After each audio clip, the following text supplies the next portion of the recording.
Hey guys, Ronald here. Today I'm going to show you how to repair a wood trim of this wooden cabinet. As you can see, it has been damaged by some termites. So we're going to replace the trim, but we are going to treat first the wood and eradicate the termites. Okay? Okay, so let's scrape off these termite mud tubes. Okay, as you can see, there are still lots of termites trying to destroy this part of the cabinet. So I will be treating this wood with some insecticide so as to kill those termites that we can see on the surface. The problem with this is that we can only kill those termites at the surface, but not those underneath this wood. So I will try to reach them on their inner burrows.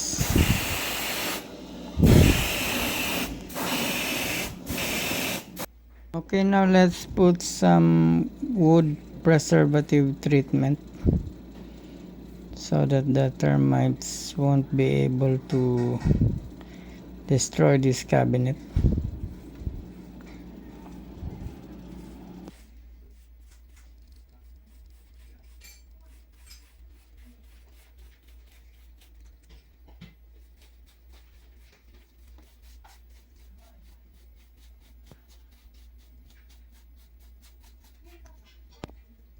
Okay, so along this line I am going to try to penetrate the termite roots or the termite road, however you want to call it.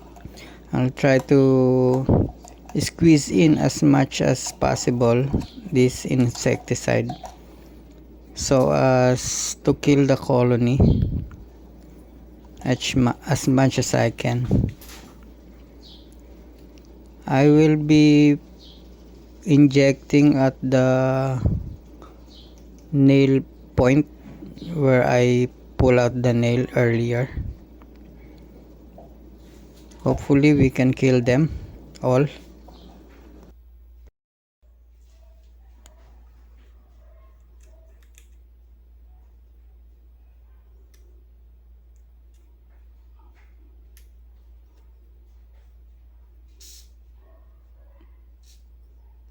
Okay, so I will cut it at this area where I think there's no termite infestation.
Now because there is a small gap in here, I am going to put a small piece of wood that I treated with some anti-termite chemical.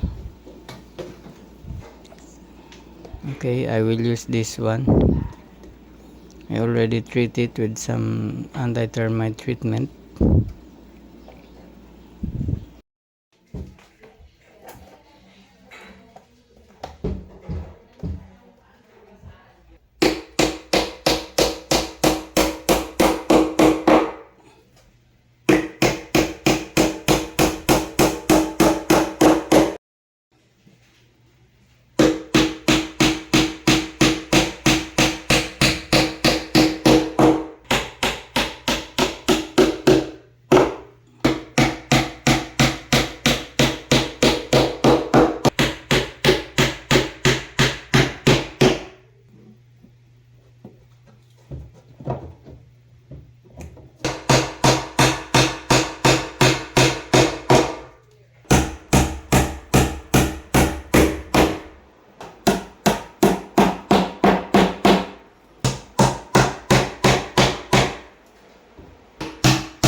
So this is how it looks like after putting back this one by one piece of wood.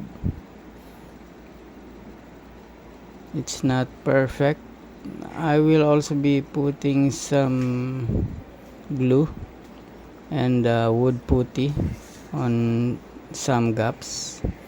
I will glue this piece of wood, this part. The anti-termite treatment that I used in here was dark brown, and since that's the only one I have, I will have to sand this outside part before applying some varnish and some wood putty on some gaps.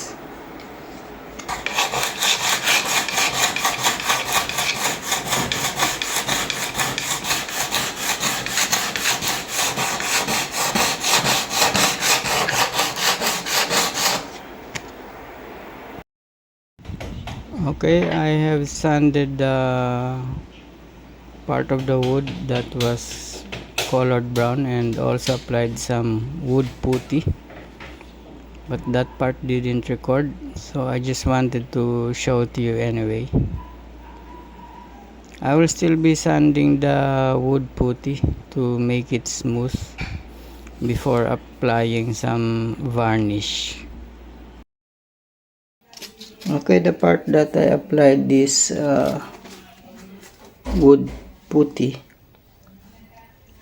didn't record, but I just applied it to fill the gaps along the lines. So right now I'm going to sand it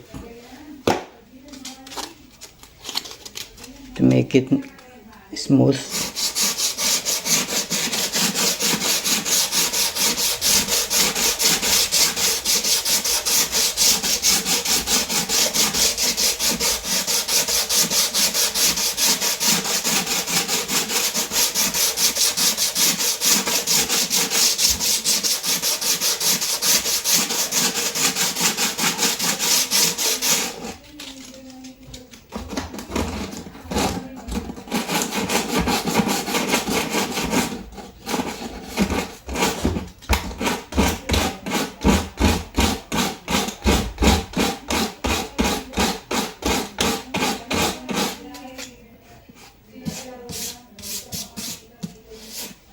Now I'm going to apply some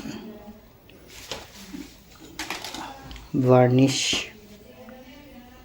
I have this varnish that's already with me for how many years.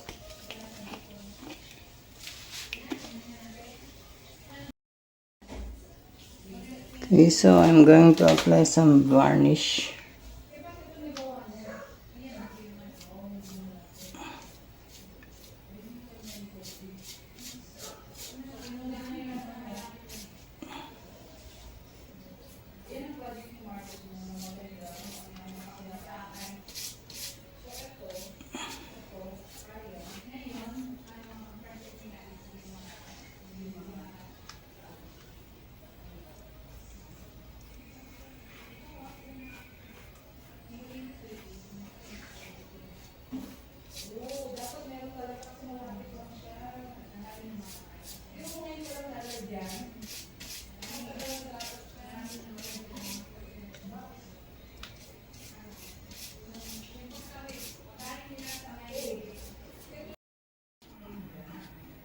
Okay, so my varnish did not match the color of this cabinet, but for now that's gonna be it. I'll just try to look for a different varnish color